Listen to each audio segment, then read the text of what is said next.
निवडून आल्यानंतर माझ्या मागे जर पहिलं कोण लागलं असेल तर आदित्य ठाकरे. काय केलं त्यांनी? दादर स्मशानभूमीमध्ये जी काही रांक लागते विधी करण्यासाठी, एक मिनिट मी आपल्या सगळ्यांना धन्यवाद देतो आहे की श्रीकांतजी फोनवरनं आपल्याशी मार्गदर्शन करणार आहेत. मी आपण त्यांचं स्वागत करूया आणि मार्गदर्शन फोनद्वारे ऐकूया. धन्यवाद.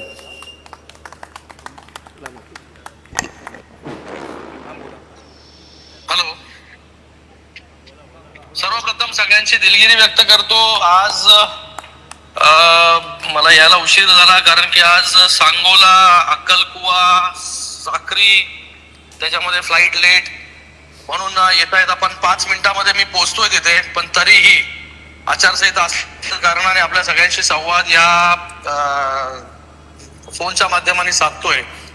मला आपल्या सगळ्यांना एवढं सांगायचं आहे की मला वाटतं गेले 15 वर्ष सरवणकर साहेब आपल्या सेवेमध्ये आहेत, आपल्यासाठी काम करतायत. एक कार्यकर्त्याच्या मागे उभं राहण्याचं काम माननीय मुख्यमंत्री एकनाथजी शिंदे साहेबांनी केलेलं आहे.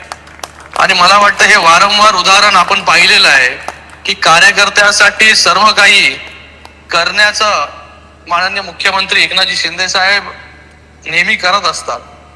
त्याला ताकद देण्याचं काम आज मुख्यमंत्री महोदय करत असतात.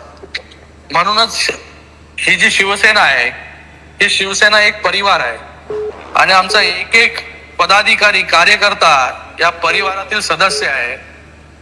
म्हणून हा कार्यकर्ता कसा पुढे जाईल, हा सदस्य कसा पुढे जाईल, त्याच्यासाठी त्याच्या मागे पूर्ण ताकद लावण्याचं काम माननीय मुख्यमंत्री महोदय करतात.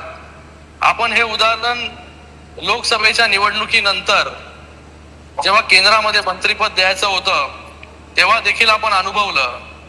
त्यांनी मुलाला केंद्रीय मंत्री नाही केलं, त्यांनी एका कार्यकर्त्याला, एका शिवसैनिकाला, एका ज्येष्ठ शिवसैनिकाला मंत्री केलं.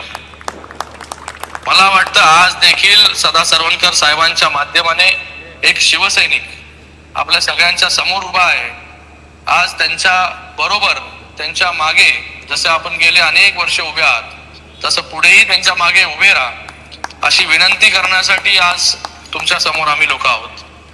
आज माननीय मुख्यमंत्री एकनाथजी शिंदे साहेबांच्या नेतृत्वाखाली गेले 2.25 वर्ष चांगलं काम या महाराष्ट्र राज्यामध्ये सुरू आहे. मोठ्या मोठ्या योजना आल्या, मोठे मोठे डेव्हलपमेंटची कामं. आज आपण पाहताय की मुंबई बदलते. गेले अनेक वर्ष ज्यांच्या हातामध्ये मुंबई होती ते मुंबईसाठी काय केलं त्यांनी?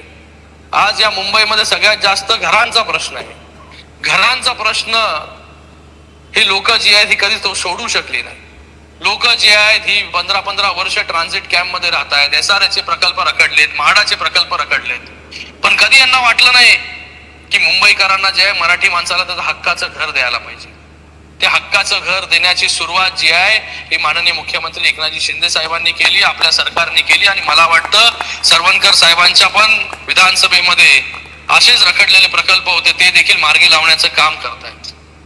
आज जेवढे प्रकल्प रखडलेले आहेत, SRA असेल, म्हाडा असेल, आज रमाबाई नगरचं उदाहरण आहे घाटकोपरचं, जिथे 16,000 घरं जी आहेत ही सरकार बांधून देणार आहे. BDD चाळचा विषय आहे, BDD चाळीमध्ये पोलिसांच्या घरांचा विषय होता, तो देखील सोडवण्याचं काम केलं. SRA प्रश्न असतील ते देखील सोडवण्याचे काम केलं. मला वाटतं हे सरकार जे आहे लोकांचं दुःख दूर करण्यासाठीचं हे सरकार आहे. तर मला आपल्याला एवढंच सांगायचं आहे की गेले अनेक वर्ष ज्यांनी आपल्याला फक्त गृहीत धरण्याचं काम केलं, अशा लोकांना जे आहे यावेळेस विधानसभेमध्ये यांनी त्याची जागा दाखवणं खूप गरजेचं आहे.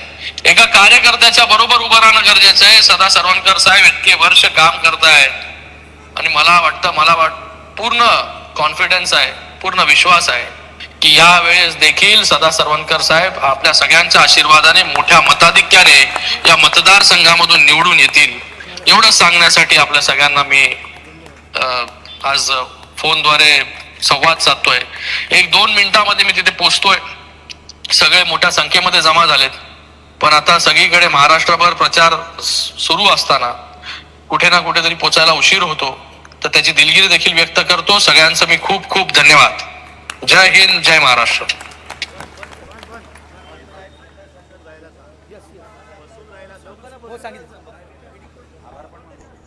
सभा संप